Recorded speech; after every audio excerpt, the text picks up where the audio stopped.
साथियों, विमर्श की प्रक्रिया में एक बार पुनः आप सभी का स्वागत।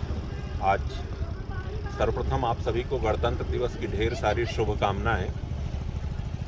74वीं वर्षगांठ मनाते हुए मन अत्यंत हर्षित है और एक विवेचना का क्रम जो हमने शुरू किया विमर्श के द्वारा, उसमें तमाम बातें ऐसी जो लगातार हम जो कुछ अपने देश के बारे में सोचते समझते हैं उससे ज़मीनी हकीकत काफ़ी जुदा है। हम जिन योजनाओं, विकास की जिन परिकल्पनाओं को देख रहे हैं उनके क्रियान्वयन को लेकर के अभी बहुत कुछ कार्य किया जाना बाकी है। साथ ही साथ जो हमारा तंत्र है वो अभी लोकमानस के लिए लोक लुभावन तो बना है, किंतु यह लोक सृजक नहीं हो पाया है। सृजन की प्रक्रिया का अभी बहुतेरा अभाव है। तो निश्चित रूप से इस दिशा में बहुत ही कार्य किया जाना बाकी है। ईमानदारी से, शिद्दत से काम किया जाना बाकी है।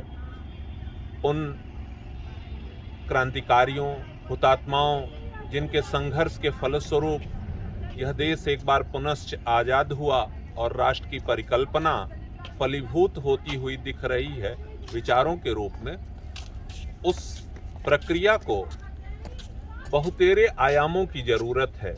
और साथ ही साथ विकास का स्वरूप कैसा हो, इस बारे में बुद्धिजीवी वर्ग का चिंतन और उसका प्रभाव कार्यपालिका पर पड़ना चाहिए।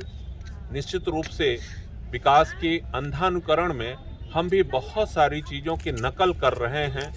पाश्चात्य सभ्यता के उदात्त भौतिकवादी चिंतन को ही अपने परिपाटी में विकास की हम आधारशिला मान ले रहे हैं। इस तरफ भी ध्यान दिया जाना चाहिए।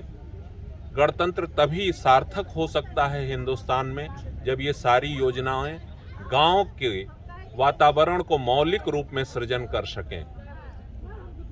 हमारी विचारों में जो गांव का स्वरूप निकल कर आता है वो एक पूर्ण आत्मनिर्भर इकाई के रूप में, और विकास की अवधारणाएं हमारी इसी दिशा में जानी चाहिए कि हमारी ये जो आत्मा बसने वाला क्षेत्र है गांव, कहा जाता है कि हिंदुस्तान गांवों का देश है, उन गांवों को हम शहरी मॉडल में विकसित करने का प्रयास न करें। हमारे जो तीर्थ क्षेत्र हैं उनको हम विकास के झंझावत से न गुजारें। हमारा जो एक शांतचित्त सामाजिक स्वरूप है जिसमें शुरू से ही उदात्त भावनाएं हैं, उसको भौतिकता की चमक दिखा करके विकसित होने के स्वरूप की तरफ न ले जाएं। अगर विकास हमारा शाश्वत शांत आनंद की दिशा में बढ़ेगा तो निश्चित रूप से ये समग्र सृष्टि के लिए कल्याणकारी होगा। अगली बार पुनः किसी चर्चा में, तब तक के लिए ढेर सारी पुनः शुभकामनाएं इस गणतंत्र की, और उम्मीद करते हैं कि अगले आयाम हमें विकास की इन्हीं परिपाटियों से देखने को मिलेंगे। धन्यवाद।